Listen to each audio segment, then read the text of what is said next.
Bourdain. I think yesterday it was the celebration of his 3 years of passing. But he was, I think you would agree that probably a big part of his legacy has been that of being a tremendous storyteller. Outstanding. Maybe the best, The right? best.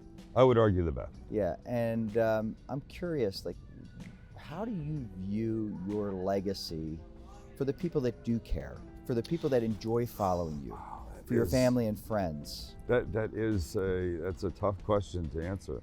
And by the way, Anthony Bourdain's map, I'm sure if you could look at it, look like this, Yes. right? Uh-huh. Legacy. It's a big question. It is.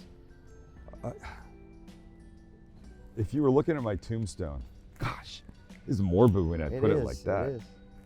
He was really nice. And he entertained people. Maybe that. I don't know. I mean, I want to be liked. There's no question. Mm-hmm. I'm in the right business for what I do. I mean, not when I read those kind of emails that I read, but I'm clearly in the kind of business that I like what I do. But when people come up and they say, well, I'm a fan and I made this and we like watching and reading your books and stuff. Yes, there's a part of me that feels really fulfilled by that. But I think if I was in a room with a bunch of people and I left, I think I'd want people to go, he's a really nice guy. Mm-hmm. I like him. I want us to be really nice people. And we're not always. A lot of reasons you've mentioned. You're having a bad day, something at work's not happening, but it doesn't have to always be that. And just to come back full circle, when you are having one of those days, maybe one of our servers or a cook or a manager can make a difference, a little difference. It doesn't take a lot. It's a Princess and the Pea thing. It was a little tiny stone that kept her from sleeping properly under all those mattresses. One little thing changes in your day and your whole day can change. Changes the entire outlook. Yeah. We use an acronym for the baseball team I coach, SMILE, Yeah. which is self-control. It's the values: self-control, maximum effort, inner strength, loyalty, enthusiasm. Yeah. More powerful to me than having the kids hold those values and understand the guiding principles of them is their ability to use them on other people. So I will say to them often, who did you make smile today? Yeah. And I think about you and I think about SMILE because I know that you make people smile every single day. I think if I could add, I would add SMILE. Yeah.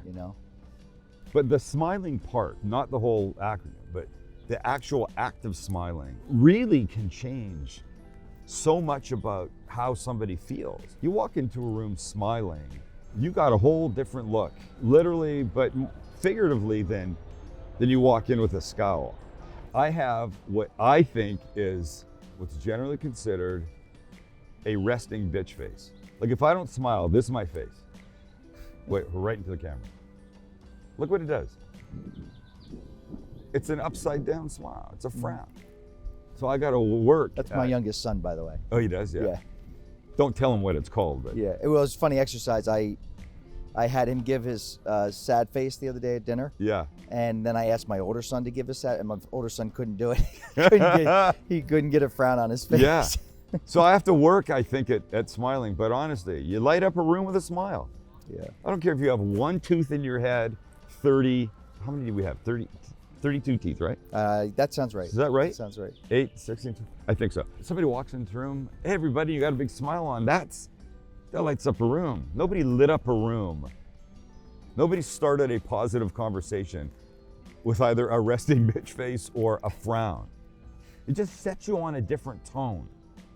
It sets the mood in a very different, positive, much better way when you enter smiling. It sounds like the name of a book. I think on that note, Yeah. probably a good way to wrap Yeah. our conversation. And I think for our guests, if they are having a bad experience or even just in general, people around the world, right? Just smile. Smile. You look at yourself in the mirror and smile. I think if you were in a bad mood, you would actually start to turn the mood around. Mm-hmm. I know people have some very deep, serious issues. It's going to be hard for them, but A little bit of that. A little bit of that's a very good thing. There's a long way. Yeah, doesn't it? You're a good man, Mike DiNorscia. So are you. I appreciate your time. Thanks, man.